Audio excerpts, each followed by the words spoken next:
अखिलेश यादव को सता रहा था जिस बात का डर, आखिरकार वही हुआ। रामजीलाल सुमन पर हो गया हमला, चारों तरफ से घेर कर किया गया वार। भयंकर गुस्से में अखिलेश ने कहा था सुरक्षा दे दो, लेकिन फिर भी हो गया हमला। नारायण सेना का भयंकर गुस्सा, यादवों ने खाई सौगंध। अखिलेश और शिवपाल ने कहा अब लेंगे बदला। गरीब परिवार से मिलने जा रहे थे रामजीलाल सुमन, लेकिन दुश्मनों ने घात लगा लिया था। किसने किया हमला, सब कुछ हो गया साफ। अखिलेश और शिवपाल ने कहा नहीं करेंगे माफ।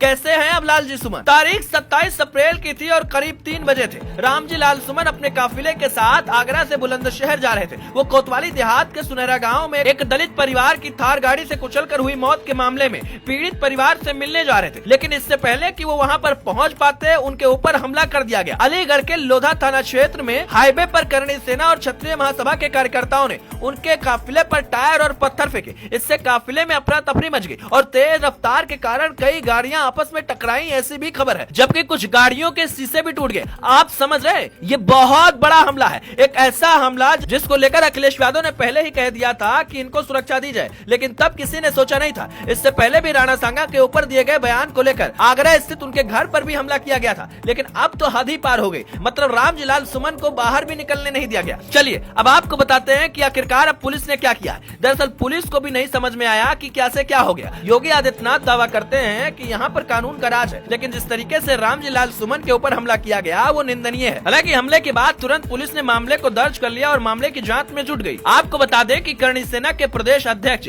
दुर्गेश सिंह ने हमले की जिम्मेदारी ली और कहा कि जब तक सुमन अपने राणा सांगा वाले बयान पर माफी नहीं मांगेंगे विरोध जारी रहेगा। जैसा कि आपको भी बताया, राज्यसभा में एक बात उन्होंने कही थी। रामजीलाल सुमन ने राणा सांगा को इतिहास के पन्नों को पलट कर बताया था कि वो गद्दार रहे और उन्होंने इब्राहिम लोदी को हराने के बाद बाबर को भारत बुलाया था। इस बयान को क्षत्रिय महासभा और करणी सेना लगातार अपमानजनक मान रहा है। जबकि एक तरफ देखेंगे तो रामजीलाल सुमन ने सीधे तौर पर माफी नहीं लेकिन खेद जरूर जताया था, पर इतने से कुछ नहीं हुआ और अब तो उनके गाड़ी पर हमला ही कर दिया गया, जिसके बाद अखिलेश यादव का गुस्सा भी भड़क गया। आपकी जानकारी के लिए बता दें, 26 मार्च 2025 को आगरा में करणी सेना के कार्यकर्ताओं ने उनके आवास पर हमला किया था, जिसमें बुलडोजर, लाठी डंडे और तलवारें तक लहराई गई थी। लेकिन अब एक बार फिर जब वही बात हुई तो फिर चारों तरफ बवाल मच गया। अखिलेश यादव ने इस हमले को जानलेवा और साजिश करार दिया। उन्होंने कहा सांसद रामजीलाल सुमन के काफिले पर टायर और पत्थर फेंक कर किया गया हमला जानलेवा हो सकता था। इतने टायर एकत्रित करना एक साजिश का सबूत है और इंटेलिजेंस का फेल है। ये जानबूझकर किया गया है या फिर अनदेखी हुई है। अखिलेश यादव ने यूपी की कानून व्यवस्था पर सवाल उठा लिया। अखिलेश ने इसे दलित सांसद पर हमला बताकर योगी सरकार पर जंगल राज का आरोप तक मढ़ दिया। दावा किया गया कि मुख्यमंत्री योगी इस पर मौन है। वहीं दूसरी तरफ जैसे इसकी खबर नारायण सेना यानी कि अखिलेश यादव के कार्यकर्ताओं को मिली, यादवों को मिली, उनका गुस्सा भड़क गया और उन्होंने कहा कि दलित पर किया गया हमला बर्दाश्त नहीं किया जाएगा, हम इसका जवाब जरूर देंगे और ईंट का जवाब पत्थर से दिया जाएगा। जिसके बाद उत्तर प्रदेश का माहौल गर्म हो गया है। हालांकि अगर बात करें तो रामजीलाल सुमन इस हमले में बाल बाल बच गए,